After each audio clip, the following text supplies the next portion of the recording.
नमस्कार, news portal to the पर आपका स्वागत। बिहार से राज्य के साथ साथ कई राज्यों में कॉल करके साइबर फ्रॉड की एक बड़ी रैकेट को पर्दाफाश करने में एक एजेंसी सफल हुई है। विश्व सूत्र बताते हैं कि उत्तर बिहार के 3 स्थानों पर सिम बॉक्सेस का संचालन कर करोड़ों रुपए का ट्रांजैक्शन फर्जी साइबर फ्रॉड किया जा रहा था। बिहार से सटे नेपाल सीमा पर स्थित ये जो नेटवर्क था, इससे करोड़ों रुपए का ट्रांजैक्शन हुआ है। अब सिम बॉक्स क्या है, इसे पहले आप समझ लें। सिम बॉक्स उसे कहते हैं कि सपोज कीजिए कि हम गया में हैं और यहाँ से कॉल जाता है किसी पीड़ित व्यक्ति के पास। वहाँ वो कॉल या का जो नंबर आएगा वो पता चलेगा कि सऊदी अरबिया, जापान, कुवैत या कई अन्य स्थान का है, और आपसे भ्रांतवहन कर या आपको विश्वास में लेकर ठगी की जाती है।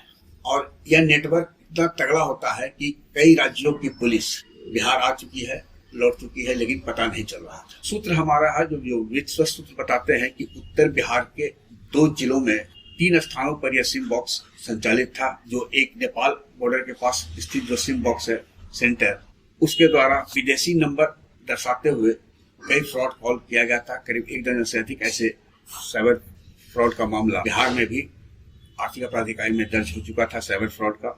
देश के कई राज्यों में, जिनमें कर्नाटक, केरला, गोवा सहित अन्य राज्यों के पीड़ित की संख्या को देखते हुए भारत सरकार भी इस संबंध में कार्रवाई के लिए विशेष टीम गठित कर रखी है। लेकिन बिहार को यह श्रेय गया सिम बॉक्स बस्ट करने का।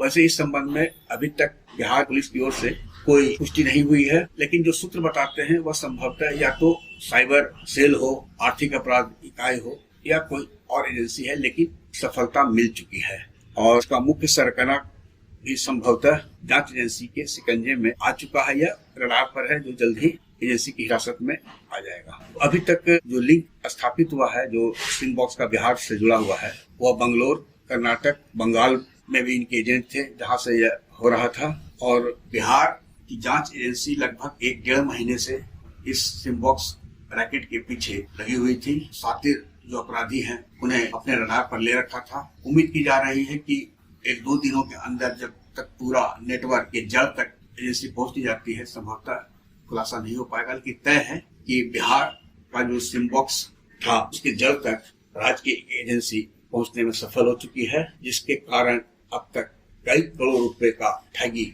साइबर फ्रॉड कर सकते हैं भयादोहन करने में इस गिरोह के सरगना और सदस्य सफल रहे हैं। यह मामला भारत और नेपाल के सीमा पर स्थित जिले से भी संबंधित है, इसलिए तय है कि देर सवेर भारत सरकार यानी गृह मंत्रालय बिहार की एजेंसी की जो जांच है, FIR है, ये होगी संभवतः, और अन्य जो उनके मानक है उस पर अध्ययन करने के बाद भारत सरकार यानी गृह मंत्रालय की ओर से भी बिहार की एजेंसी को मदद दी जा सकती है। बिहार पुलिस के लिए यह एक बड़ी उपलब्धि होगी। बिहार में अपराध को लेकर राज्य सरकार पर विपक्ष हमलावर है, NDA के गठबंधन में शामिल चिराग पासवान भी हमलावर है। लेकिन बिहार के DGP विनय कुमार के संज्ञान में सिम बॉक्स रैकेट की सूचना आई थी, जिसके बाद DGP के निर्देश पर बिहार की एक एजेंसी को लगाया गया और उसका काफी सकारात्मक परिणाम सामने आया है। आग्रह है कि इस वीडियो के लिंक को लाइक, शेयर, सब्सक्राइब अवश्य करें। धन्यवाद।